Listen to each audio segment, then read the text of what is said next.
తెలంగాణ తల్లి సోనియా ఏండ్ల కొట్లాటకు పరిష్కారం చూపిన తల్లిగా సోనియా గాంధీని యావత్ భారతదేశం గుర్తించింది. మేమంతా సోనియా గాంధీని తెలంగాణ తల్లిగా చూస్తున్నాం. అద్దంకి దయాకర్ పిసిసి అధికార ప్రతినిధి.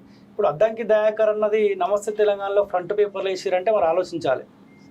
మరి దయాకర్ని అది కాంగ్రెస్ కు పాజిటివ్ గా మాట్లాడిన మాట నమస్తే తెలంగాణ రావడం అనేది జర ఆలోచించాలి. పెద్ద ముచ్చట్ని నమస్తే తెలంగాణ అంటే కాంగ్రెస్ పార్టీ అద్దంకి దయాకర్ని హక్కును చేర్చుకోవట్లేదు పదవిచ్చి కాబట్టి నమస్తే తెలంగాణ ప్రయత్నం చేసుకునే ప్రయత్నం చేస్తా ఉన్నది. కానీ తెలంగాణ తల్లి సోనియా ఏండ్ల కొట్లాటకు పరిష్కారం చూపిందంటే తొలి దశ ఉద్యమం స్టార్ట్ అయినప్పుడు కూడా కాంగ్రెస్ ఉంది. మరి దశ ఉద్యమంలో 1200 మంది అమరులు అయితే తెలంగాణ ఇచ్చారు.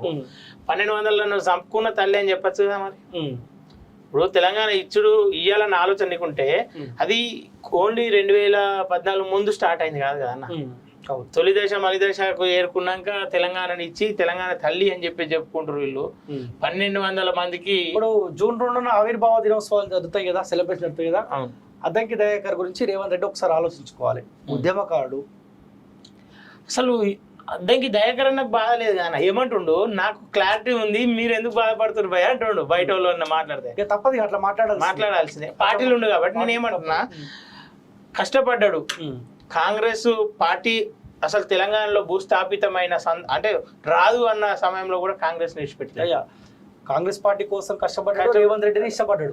ఆయన ఇష్టపడ్డాడు కాదు, ఇంకా తెలంగాణ ఉద్యమాలలో ఉన్నాడు. కాంగ్రెస్ కోసం కష్టపడ్డాడు. ఈ 10 ఏళ్ల కాలంలో అసలు కేసీఆర్ కాంగ్రెస్ రాకుండా చేస్తాడు అనుకున్నారు. ఆ సమయంలో కూడా పార్టీని నిలిచిపెట్టలేడు.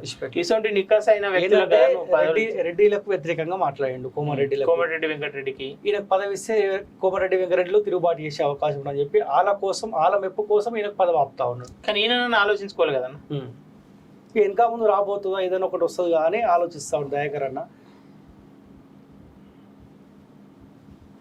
వీడొకటి వచ్చిందన్న, ఉత్సవాలు జరిపే అర్హత సీఎం కు లేదు. ఉద్యమాల్లో పాల్గొనని సీఎం కు తెలంగాణ ఆవిర్భావ దినోత్సవాలు జరిపే నైతిక అర్హత లేదు. ఆయనకు ఉద్యమకారుల త్యాగాలు రాష్ట్ర ఆవిర్భావ విలువలు తెలియవు. పాషం యాదగిరి సీనియర్ జర్నలిస్టు నిన్న ఆల్రెడీ ప్రెస్ మీట్ కూడా పెట్టి చెప్పిండు.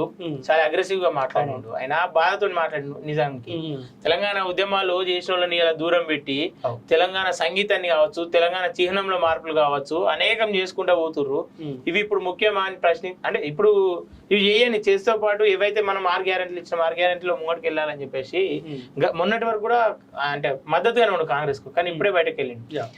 పాషమాన కూడా ఏమంటుండు, తెలంగాణలో ఇలా ఏదైతే రేపు జరగబోయే సభ ఉందో ఓన్లీ ఆడ సోనియా గాంధీకి ఒక్క ఆమెకు అర్హత ఉంది అంతే. ఆడ రానికి ఆడ ఉండనికి, ఎందుకంటే తెలంగాణ ఇచ్చింది కాబట్టి. మిగతా ఎవరికి సీఎం కూడా ఆడ అర్హత లేదని చెప్పేసాడు. కానీ సీఎం స్టేట్మెంట్ చేసిన ఉద్యమకాలు దూరం ఉండాలి ఆవిర్భావ దినోత్సవానికి మనం పోవద్దని చెప్పి ఓపెన్ గా ఇచ్చాడు.